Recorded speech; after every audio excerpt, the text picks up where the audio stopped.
ভারতবর্ষের এরকম ঘটনা কোনো জায়গায় ঘটেনি, যেরকম ঘটনা আমাদের পশ্চিমবাংলায় ঘটছে।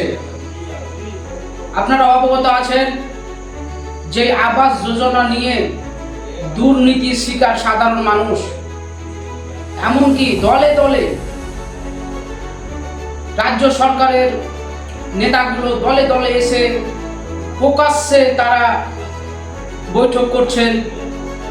কি বৈঠক করছেন?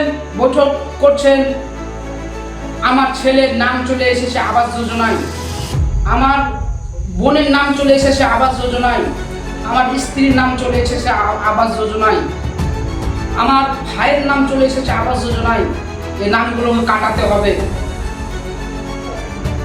আমি সেই নেতাগুলোকে বলতে চাই যে একটা গরিব মানুষের, একটা সাধারণ মানুষের আবাস যোজনা লিস্টে নাম লেখাতে গিয়ে 15 থেকে 20,000 টাকা লাগছে।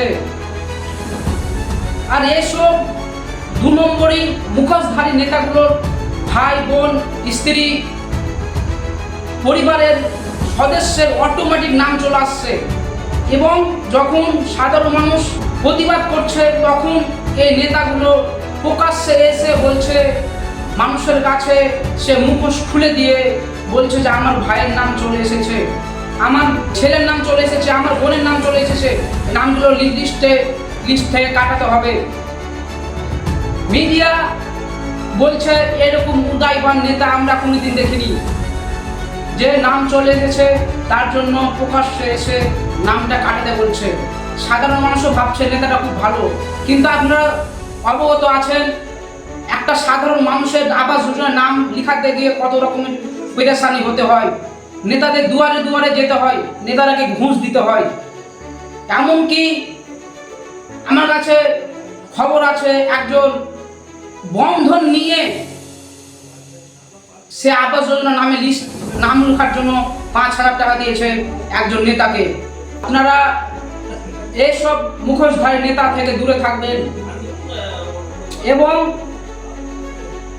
যে আবাস যোজনা নামে সাধারণ মানুষকে ঠকিয়ে সাধারণ মানুষের নাম লিস্ট থেকে কাটিয়ে দিয়ে নাম লিস্টে বসানো হয়েছে, এবং একজনের আবাস যোজনা আরেকজনকে দিয়ে দিচ্ছে, সে টাকা দিতে পারছে না বলে ডাইরেক্ট বলছে আমাকে টাকা না দিলে অন্যজন পেয়ে যাবে। সাধারণ মানুষই আতঙ্কিত, যে যার প্রাপ্য হক পাবে। প্রশাসন আছেন, সরকারও আছেন, এবং এই সব দুর্নীতিবাদ ধান্দাবাজ নেতা থেকে আপনারা বিরত থাকবেন।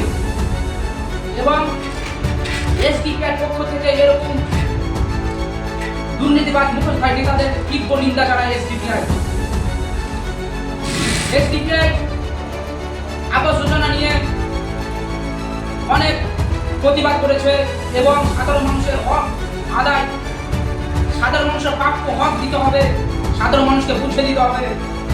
এরকম দুর্নীতিবাদ ধান্দাবাজ নেতাগুলো মানুষের কাছে এসে মিথ্যা আশ্বাস দিয়ে তাদেরকে বিভ্রান্ত করে দিয়ে নিজের পকেট মানি, ব্যাংক অ্যাকাউন্ট বোঝাই করতেই এরা ব্যস্ত হয়ে পড়েছে আজ পশ্চিমবাংলার বুকে।